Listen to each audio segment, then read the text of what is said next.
Siya si Gail. Maganda, masipag at mabait. Nung una ay kontento naman na siya sa simpleng buhay bilang tindera sa palengke. Ngunit may isang lalaking nabighanis sa kanya. Mayaman, gwapo at malakas ang dating. Naging asawa niya ito at masasabi niyang guminhawa ang kanyang buhay. Ngunit paano kung ang akala niyang tapat at mapagmahal na asawa ay nagtaksil sa kanya kasama ang sekretarya nito na siyang half-sister pala ni Gail? Mananatili pa rin kaya siya sa kabila ng lahat? O hahayaang ang kaibigang si Michael ang gumamot sa nawasak niyang puso? Isang linggo na rin nakakaraan simula nang ikasal silang dalawa ni Joseph. Sa bahay rin siya nito nakatira. At sa isang linggong yun, maraming nagbago. Ang rangya kasi ng buhay ng lalaki at inaamin niyang naninibago siya rito. Naku iha, kami na riyan. Maupo ka na lang at hintayin mong ihahain sa hapag. Kami nang bahala. Naku, hindi po kasi ako sanay na nakaupo lang. Hayaan niyo na po ako. Pagluluto lang naman po to At hindi po nakakapagod. Bumuntong hiningang kasambahay habang nakatitig sa kanya. Iha, naku, kapag makita ka na Sir Joseph, mapagsasabihan kami. Hayaan mo na lamang kami rito. Ngumiti si Gail sa kasambahay bago pinatay ang kalan. Kapag pinagsabihan po kayo, sabihin niyo po sa akin nang mapagsabihan ko rin po yung boss ninyo. Tapos na po ako. Tulungan niyo na lang po akong ilagay itong mga niluto ko sa hapag. Nakangiting sabi niya. Wala nang nagawa ang kasambahay at sumunod na lamang sa utos niya. Sakto nang matapos, ay saka naman bumaba si Joseph. Bihis na to para sa pagpasok sa opisina. Lumapit to sa kanya at hinalikan siya sa noo. Good morning, baby. Ang aga mong nagising Good morning. Gusto ko kasing ipaghanda ka ng agahan. Tinulungan ako ni Manang at saka pinagtimpla na rin kita ng kape. Kumain ka na. Napakamalaga naman ng misis ko. Nakangiting sabi nito bago naupo sa sariling upuan. Siya na may naupo rin sa tabi nito. Sabay silang nagagahan at nang matapos, agad ding nagpaalam si Joseph dahil may meeting pa to na kailangang daluhan. Habang siya na may aabalahin na lamang ang sarili sa bahay dahil yun ang buhay niya simula nang maging asawa niya si Joseph. Mabilis na lumipas ang mga araw. Sa wakas may day off rin si Joseph. Nag-leave pala to ng 2 days. Mabuti naman at makakapagpahinga ka ngayon. Nag-leave talaga ako para naman mabigyan kita ng oras. Ultimo honeymoon nga natin wala pa Gusto kong lumabas naman tayo at mag-bonding. Doon na napangiti si Gail. Akala niya ay nakalimutan na nito siya at ang buong atensyon na nasa trabaho nilang. Magbihis ka na. Aalis na tayo. Excited naman siyang umakyat sa taas para magbihis. Simpleng blouse at jeans lamang ang kanyang isinuot. Tinirintas naman niya pagilid ang buhok bago lumabas ng kwarto. Tara na? Nginitian naman siya ni Joseph bago hinawakan ang kanyang kamay at lumabas sila ng bahay. Una siya nitong dinala sa isang restaurant at doon sila kumain. Ang mahal naman dito. Sabi ko naman sa'yo diba? Ayos lang naman sa akin kahit sa mumurahing kainan mo akong dalhin Honey, gusto kong ibigay sa'yo lahat ng deserve mo. Kaya huwag ka nang magreklamo dyan dahil may pupuntahan pa tayo. Totoo nga ang sinabi nito. Sunod silang nagpunta ay sa mall. Gulat siya nang dumiretso agad sila sa isang mamahaling bilihan ng damit ng mga pambabae. Bakit tayo nandito? Ayoko dito. Ang mamahal. Mahina't halos pabulong ng reklamo sa kanyang asawa. Inilingan lamang siya nito at nginitian bago kumuha ng mga damit at iba pa yung nasa tingin nito yung maganda para sa kanya. Napahampas na lamang siya sa kanyang noo. Hindi niya talaga ito mapipigilan sa pagiging gastador nito. May gusto ka pa ba? Sabihin mo lang Kunin mo lang lahat ng gusto mo. Ano ba? Sobra-sobra na nga to Kung pwede lang, ibalik mo na lang yung iba. Asawa na kita. Kaya lahat ng akin, sa'yo. Kaya rin naman ako nagtatrabaho para sa'yo eh. Doon parang hineli ang puso niya. Napakabait ng asawa niya at napakaswerte din ito sa kanya. Sana lang, wag tong magbago dahil kontento na siya sa kanyang asawa. Samantala, abala ang dalawang magkasosyong nagkitang muli. Napakapormal ang kanilang pagkikita. Ngunit sa kabilang banda ay isa lamang si Doc Hendrik na ama na nag-aalala at nalulumbay sa kanyang anak. So how's my long-lost daughter? Is she alright? Tanong ng matandang Don kay Michael. Kasal na siya sa isang businessman. Seryoso namang tugon nito. Sa kaalaman ay magkasosyo si Michael at Don Hendrik sa negosyo. Inutusan lamang siya nitong bantay ng anak niya, kaya na may pansamantala niyang iniwan ng mga negosyo at nagpanggap na bilang kargador para mapalapit ang loob kay Gail na siyang anak ni Don Hendrik. Why you didn't make her fall for you? Paano kung saktan lamang siya ng lalaking yun? Uminom si Michael sa hawak na baso na may lamang alak bago sumagot sa Don. Makikita natin.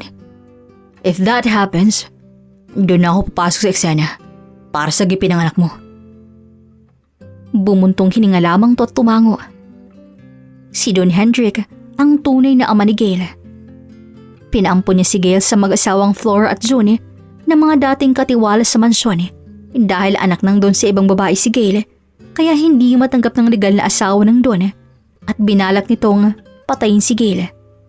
Kaya para makatakas at huwag nitong mapatay ang kanyang anak, pinatakas siyang dalawang katiwala kasama ito at pinadala sa probinsya. At si Sam, ang kanyang half-sister o kapatid sa ama ni Gail. Alam niyo ni Sam, kaya naman nang malaman nitong ikakasal na si Joseph at Gail, ay mas nadagdagan ng galit nito sa kanyang kapatid. Please, look after my daughter. Matagal na siyang nawalay sa akin at gusto ko pa siyang makilala at makita. Tanging tangulang ang tugon ng lalaki sa matanda. Gigil na gigil si Sam habang nakaharap sa salamin. Kung hindi dahil sa Gail na yon, ay sa kanya na ngayon si Joseph. Kaagaw na lang kita sa lahat.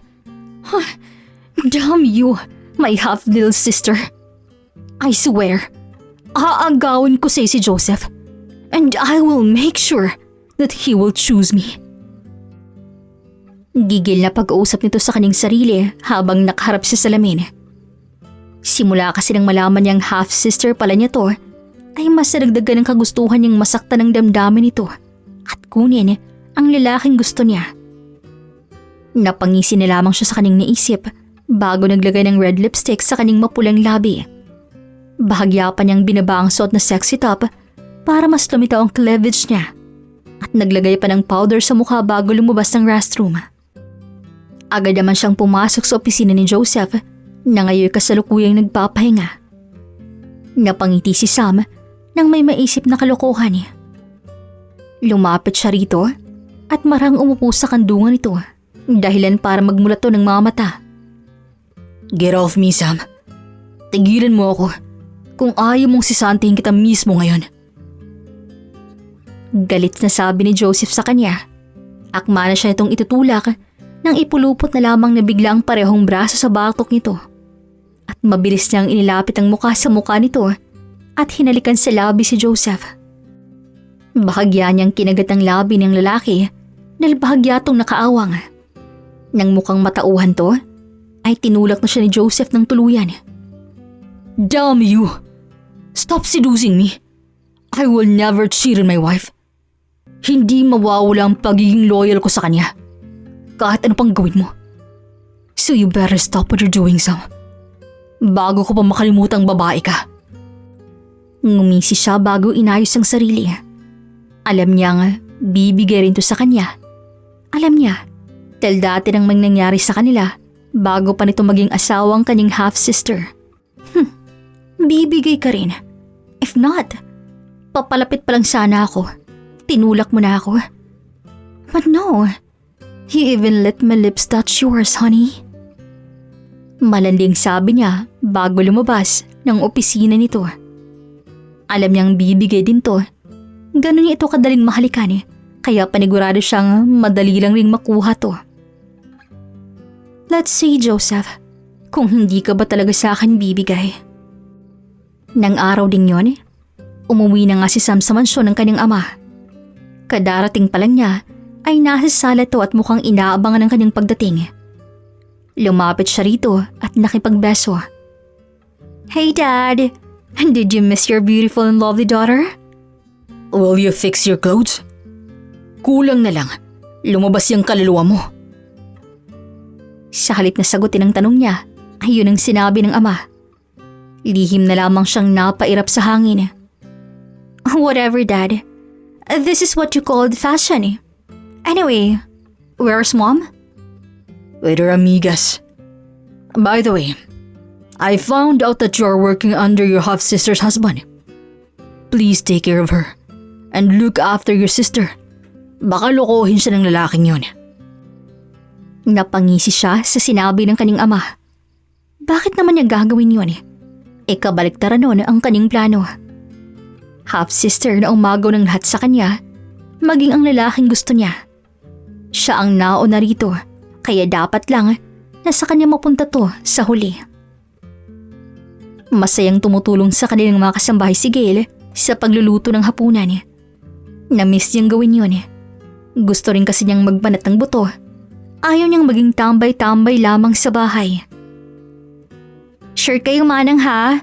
Itong paborito ni Joseph? Excited niyang tanong. Pinagluluto kasi niya to ng paborito nitong ulam. Oo, iha. Ayan ang madalas na ipaluto ni Sir kung wala siya sa mood. O ayan ang comfort food niya.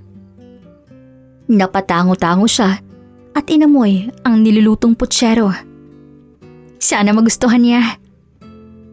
Madalas umuwi si Joseph bandang 6:00, minsan na may maaga ulit. Pakiramdam niya ay malapit na to pauwi. At tama nga siya, dahil ilang minuto lamang, rinig niya ng busina ng sasakyan nito sa labas. Manang, pakihanda na po to sa hapag. Sasalubungin ko lang po si Joseph. Nakangiting sabi niya sa mga kasambahay. Agad namang sumunod ang mga to sa sinabi niya at siya naman ay agad lumabas para salubungin si Joseph. Kabababa lamang nito ng sasakyan nang saktong paglabas niya, ngumiti siya at kumaway rito.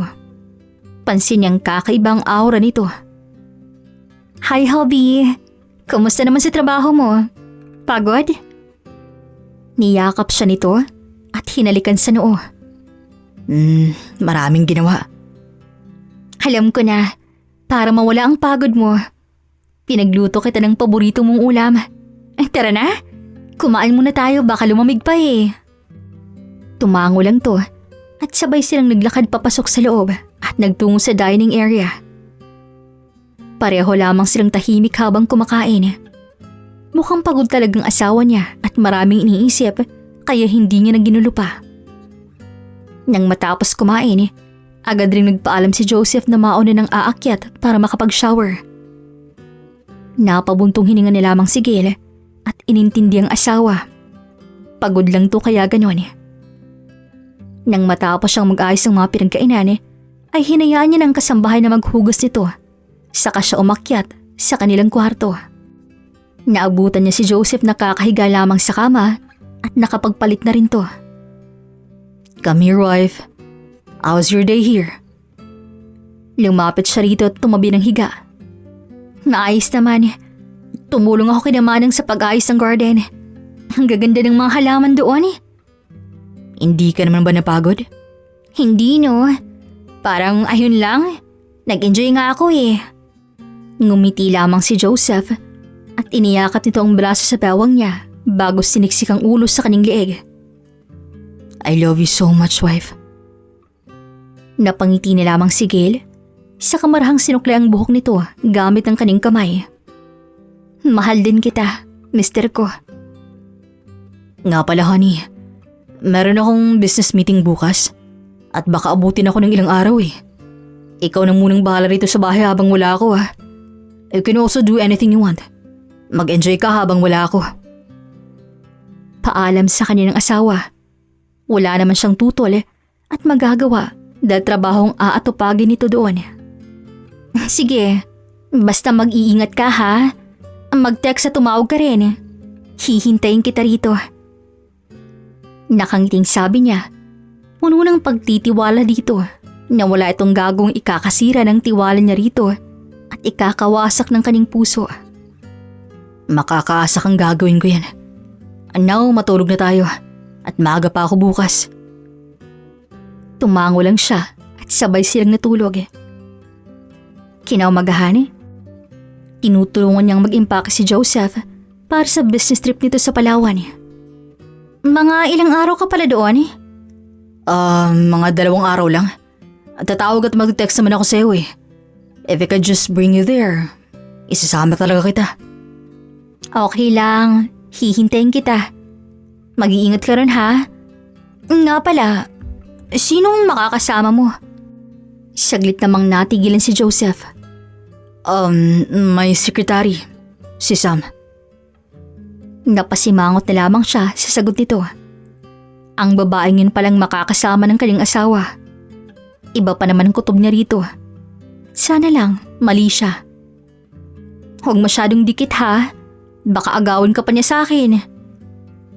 Natawa lang to at niyakap siya bago hinalikan sa labi. You don't have to worry. Sa'yo lang ako. Magtiwala ka sa akin. Bandang 11:11 ng umaga nang umalis si Joseph. Hinatid lamang to ng driver at hindi na siya sumama sa kadahilan ng may dadaanan para tong kasama. Ay, boring naman dito sa bahay. Kaya naisipan niyang bumisita sa kanyang mga magulang. Nagsabi naman siya kay Joseph kanina kaya walang problema. Matagal-tagal na rin simula nang dumalo siya sa palengke. Saktong pagdating niya roon ay nakita niya si Michael, ang isa sa kargador dito sa palengke. Minsan na rin niyang taga-deliver at matalik na kaibigan. Oh Michael, nakabalik ka na. Ang tagal nating hindi nagkita ah. Bago nga ako ikasal hindi ka rin sa akin nagpakita. Nakakatampo. May inasikaso lang. Kaya medyo natagalan. Huwag ka nang magtampo dyan. Babawi ako. Mabuti naman nakabalik ka na. Ngayon lang rin ako nakaalis ng bahay dahil wala si Joseph. Ayoko rin kasing umalis kung nandito siya. Kumunot lamang ang noo nito. Kahit kailan talaga. Lagi itong mukhang walang pakialam sa kwentong buhay niya. Masaya ka naman ba sa buhay mo? Kasamang lalaking yun? Doon naman siya napangiti bago tumango. Oo naman masaya ako. Siguraduhin mo lang na hindi ka nilolokohin. Napangiti na lamang si Gail. Nag-aalala lamang ang kaibigan niya sa kanya at masaya siyang may pakialam pa rin to sa kanya. Alam mo, kahit ganyan kang laging missing in action, tahimik at medyo pa-mysterious, mahal pa rin kita bilang kaibigan. Nga pala, kumain ka na ba? Tagal mong nawala ha? Tagal ko rin tuloy hindi nakakain kinaaling ko rin sa karinderya nila. Wala akong kasama Bakit hindi mo inaay ang asawa mo dun? Maarte ba yung asawa mo? Napabuntong hininga siya sa sinabing ni Michael. Gustong gusto niyang ayain doon si Joseph, ngunit mas gusto nito sa mamahaling kainan at ayaw rin naman itong pilitin. Madalas kasi sa labas kami kumakain. Gusto lagi sa mamahalin. Napailing lamang to at hinila na siya sa siko. Napatingin siya doon ngunit pinagsawalang bahala niya na dahil wala yung mali siya para sa kanya. Dahil kaibigan ang turing niya rito. Masamang puro labas kumakain. Dapat sa mga gantong luto ng bahay ka kumakain. Sabi nito nang makarating sila sa madalas kainang karinderya. Hintayin mo ako Ako nang kukuha ng ulam at kanin. Tulad pa rin ng dating akin ha. Alam mo na yan. Tumango lamang to sa kanya, saka siya iniwan sa napili nilang pwesto. Sakto naman ang biglang tumunog ang kanyang cellphone. Hudyat na may tumatawag. Nang tingnan niya si Joseph yon. Hi, napatawag ka. Namimiss mo na naman siguro ako, no? Kamusta? Dinig niya mula sa kabilang linya ang bahagyang pagtawa nito. Hello, baby. Yeah, I miss you. Kasama ko ngayon si Michael, yung kaibigan ko na gusto kong ipakilala sa'yo. Kaso lagi kayong hindi nakakapang-abot eh. Lumabas ako saglit ha. Wala kasi akong magawa sa bahay eh. Okay, I hope that I can meet him next time. Kumain ka na dyan. Napatango-tango siya. Huwag kang masyadong dikit sa Sam na yan ha. Hindi magandang pakiramdam ko dyan. Tumawa lamang to sa kabilang linya. Why? Are you jealous? Hindi no. Pinaalalahanin lang kita. Sige na, ingat sa biyahe, kakain na rin ako. Yeah, I love you. Mahal din kita. Pagkatapos nun, saka namatay ang tawag. Bumuntong hininga na lang siya at sakto namang dumating si Michael, dalang in-order na pagkain nila. May soft drinks pang kasama. Inayos ito ang dalang pagkain. Iniligay nito sa tapat niya ang menudo at tortang talong. Samantalang adobo naman ang pagmamay-ari nito. Nakakamiss. Kain na tayo? Gutom na ako eh. Sabay silang kumain ng tahimik. Paminsan-minsan nag-uusap. Ngunit babalik rin sa pagkain kapwa ayaw mastorbo. Ay grabe, nabusog ako. Komento ni Gail at agad napatakip sa bibig ng mapadighay. Sorry, hindi napigilan. Dalhin mo kasi siya rito nang hindi mo na-miss ang pagkain sa karinderya. Sige, ipaalala mo pa. Salamat ha, libre ba to? Hindi, utang. Ililista at dagdag ko to sa utang mo, no? Ang kuripot mo pa rin. Pero sige, pakilista na lang. Nginisihan lamang sa nito bago uminom ng sariling soft drinks. May trabaho ka pa ba pagkatapos nito? Oo, hindi naman half day ang trabaho ng kargador, no? Siya sige, mauna na ako sa'yo ha. Salamat kasi nandito ka na ulit. Saglitong napatitig sa kanya. Huwag kang nga magsalita na parang na-miss mo ako. Nakalimutan kong may pagkamahangin ka rin pala. Matapos magpaalam, ay saka na siya sumakay ng tricycle at nagpatid sa bahay ng mga magulang. Namiss niya ng mato.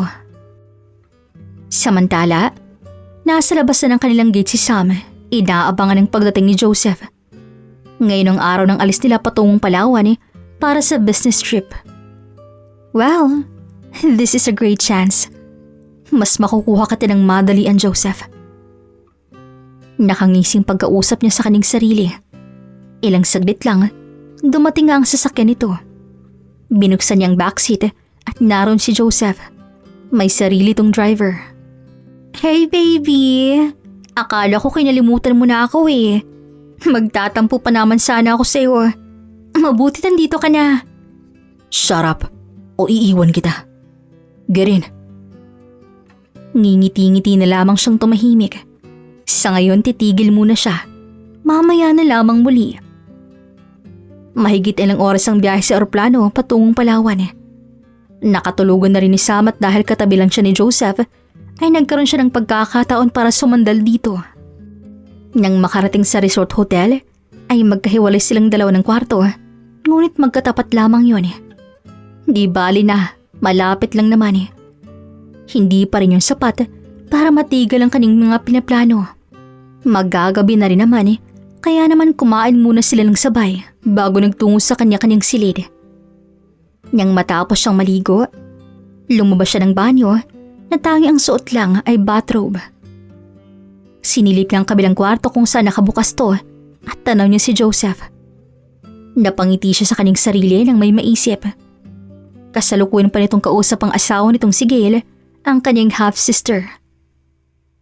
I will get you, by hook or by crook. Determinado niyang sabi. Gagawin niyang lahat, makuha lamang lalaking gusto at masaktan ng kapatid. Sinet up niyang kamera sa tagong parte bago nagsisigaw na para bang may nangyaring hindi maganda. Segundo lamang ang binilang ay bumukas ang pinto at natatarantang mukha ni Joseph ang bumungad. Lihim siyang napangisi saka inayos ang sarili. What the heck? Ano nangyari? Did something happen? Umiling siya saka sinarang pintot ni Locke. So, you're worried about me? Because you are my employee. Ngumiti lamang siya at malanding lumapit dito bago dahan-dahang hinubad ang pagkakatali ng kanyang bathrobe. Dahilan para tumabad kay Joseph ang kabuuan ng kanyang katawan na walang anumang saplot. Kaya mo pa ba ang pagtitiis, Joseph? Nasa harapan mo na ako.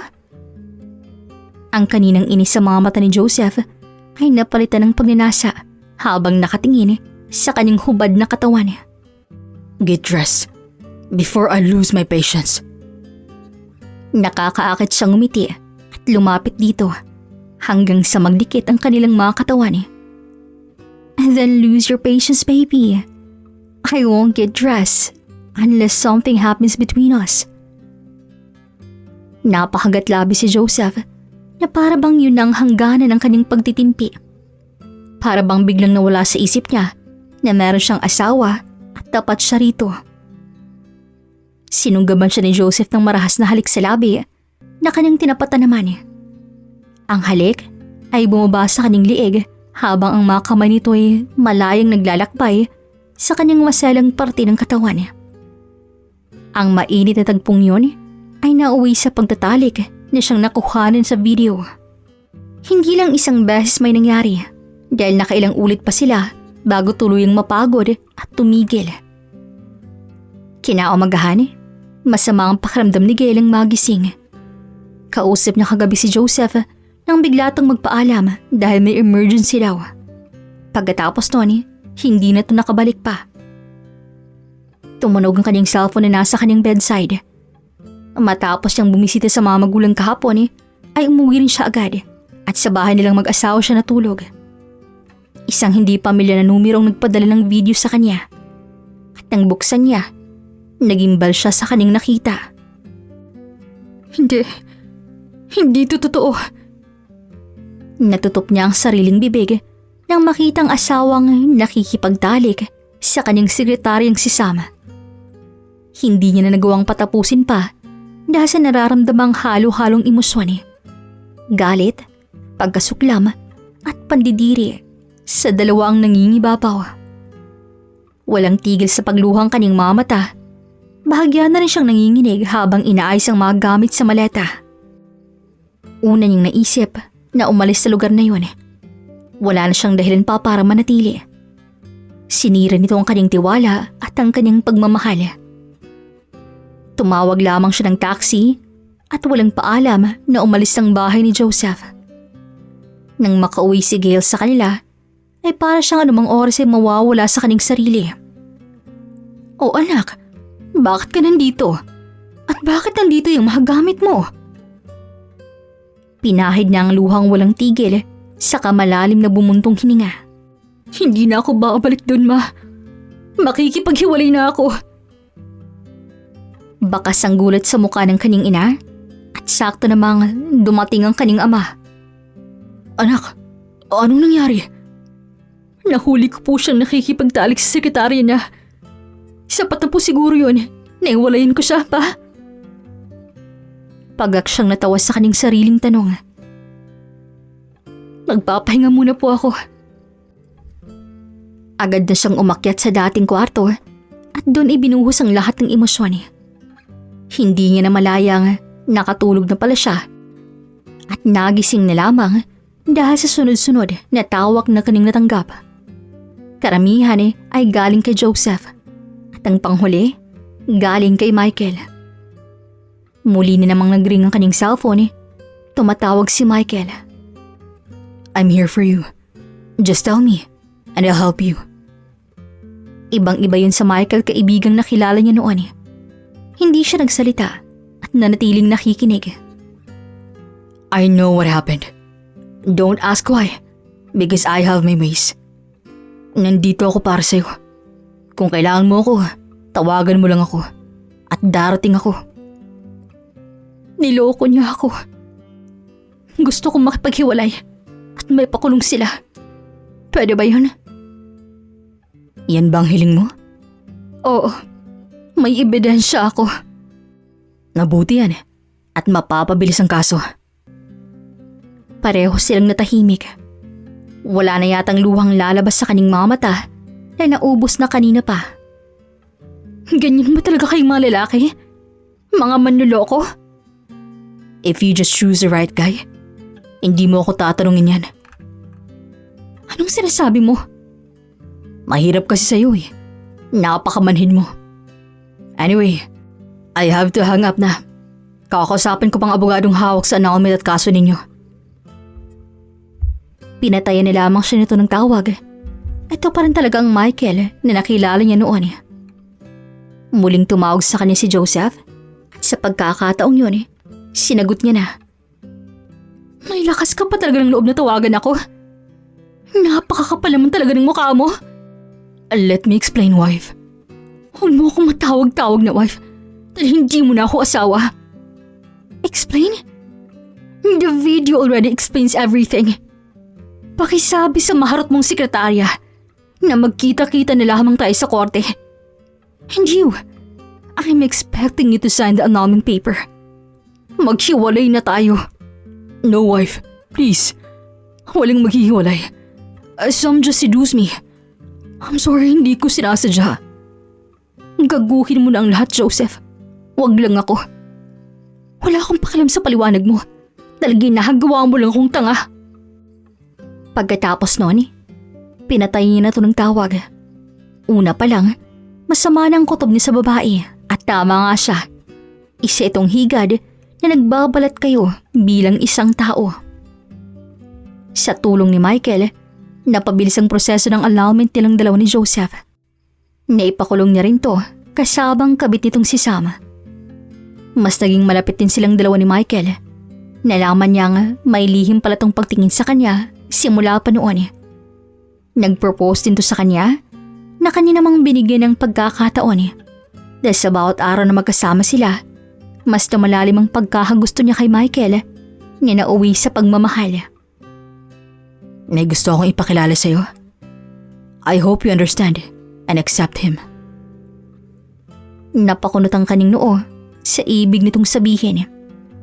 Ilang saglit lang, may lumapit sa kanilang matandang lalaki na sa tingin niya ay nasa edad 50s na.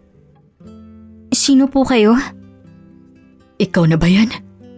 Ang bunso kong anak? Nagulat siya sa sinabi ng matanda. Hindi makapaniwala si Gail sa narinig. Nako, nagkakahamali po kayo. Hindi po ako yun. Sa halip na sumagot ang matanda, si Michael ang nagsalita. He's your biological father, Gail. Pinaliwanag nito kung paanong napunta siya sa kinikilalang mga magulang at ang totoo niyang ama ay ang kaharap nitong matanda. Hindi siya makapaniwala. Pakiramdam niya ay niloko na naman siya, ngunit wala nang po ang pagtatanim ng sama ng loob. Pagod na siya. Niyakap niyang totoong ama at hinayaan ang luhang tumulo sa kaning mga mata. Kakaibang kanyang pakiramdam at para bang may nabuo sa kanyang pagkatao. Nalaman din niyang kapatid niya pala sa ama si Sam. Napakaliit nga naman ang mundo para sa kanila. Nang malaman niya, ay agad siyang nagpasama kay Michael para puntahan ng babae sa presinto. Alam mong magkapatid tayo, Sam. Pero bakit hindi mo sinabi sa akin? Tanong ni Gail kay Sam nang magkaharap na silang dalawa. Nanatili naman si Michael sa hindi kalayuan para bigyan sila ng privacy. Tinaasan lamang siya nito ng kilay na kinabuntong hininga ni Gail. Bakit ko sasabihin sa'yo? Kadugulang kita, pero hindi kita tinuturing na kapatid. Bakit? Dahil inagaw mo ang lahat sa akin. Ako na si Joseph. At sunod, ang lahat ng mana ni Daddy na dapat ay sa akin lang ay magiging may kahati pa. No way! Yun ang hindi ko matanggap. Napayuko siya sa sunod-sunod itong sinabi. Masakit pakinggan pero yun ang hinanakit ng babae sa kanya. Kaya nito nagawa ang lahat ng kamalian sa kanya sa kabila ng pagiging magkapatid nila. Isa kang makasarili. Sarili mo lang iniisip mo. Kaya ganyan ang kinahihinatnan mo. At sa'yo nang sinasabi mong pagmamay-ari mo. Dahil wala na akong pakialam doon. Damhin mo yan dyan, sa loob ng kulungan. Wika ni Gail bago tumayo. Alam niyang mapapatawad rin niya to pagdating ng panahon. Ngunit hindi pa sa ngayon dahil sariwa pang sugat. Ang sakit na binigay nito kasama ang dati niyang asawa. Tumayo na siya at saka nilapitan si Michael bago sila sabay na naglakad paalis nang walang lingon sa babaeng sumira sa kanya. Naging maayos ang takbo ng buhay ni Gail. Kinasal silang dalawa ni Michael paglipas ng 1 taon. Now, you choose the right one. Hindi ka na magsisabi ng lahat ng lalaki. Manluloko. Nahuli ka kasi. Nahulog tuloy ako sa maling tao. Hayaan mo na. Nandito naman ako eh.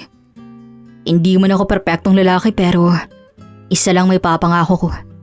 Hindi kita lolokohin at hindi ko hahayaang masaktan lalo na kung akong dahilan. Nginitian lamang siya nito at hinalikan ng buong pusong may pagmamahal. Sigurado na siya. Mahal na mahal niya to at ganoon din si Michael. Ramdam niyang totoo. Natutunan ni Gail na ang pagmamahal ay hindi basta-bastang kinukuha o kung nandyan ay basta nilang tatanggapin. Natutunan niyang maghintay, magtiyaga at kilalanin muna ng isang tao bago tulubusang hayaang papasukin sa kanyang buhay. Ngayon sigurado na siya kay Michael. Walang pag-aalinlangan at pagdidikta ng ninuman. Pinili niya ito ng bukal at buong puso. Wakas,